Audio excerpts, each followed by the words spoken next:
মাই weight loss journey day 35। সকালবেলা ঘুম থেকে উঠেই আগে ফ্রেশ হয়ে নিলাম, তারপরে বেরিয়ে পড়লাম মর্নিং ওয়াক করতে। সকাল বাজে 5টা 6।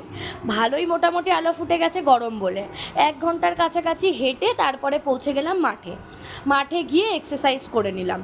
অনেকক্ষণ এক্সারসাইজ করেছি, তারপরে দেখলাম মাঠে বেশ রোদ উঠছে, তারপরে চলে আসলাম বাড়িতে ফিরে এসে নিয়ে নিলাম প্রত্যেক দিনের মতোই morning drink chia seed water. তারপরে করে নিলাম ব্রেকফাস্টে আজকে নিয়েছিলাম একটা মাল্টিগ্রেন ব্রেড, তার সাথে নিয়েছিলাম কিছুটা পিনাট বাটার, আর নিয়েছিলাম একটা সেদ্ধ করা ডিম। দুপুরের লাঞ্চ করলাম তারপরে একেবারে। দুপুরের লাঞ্চের থালাতে তো দেখেইছো আমি কী লাঞ্চ করেছি। এগুলোই ছিল আমার দুপুরের লাঞ্চ। স্যালাড, তরকারি, ডাল সব কিছু মিশিয়েই করেছি। সন্ধেবেলাতে একটু খিদে পাচ্ছিল, একটা মৌসম্বি লেবু আর অল্প একটু বেদানা নিয়ে সন্ধ্যের টিফিনটা সেরে নিলাম। আর রাতের ডিনারে বানিয়েছিলাম চিকেন ভেজিটেবল স্যালাড। জানিও ভিডিওটা কেমন লাগলো। টাটা।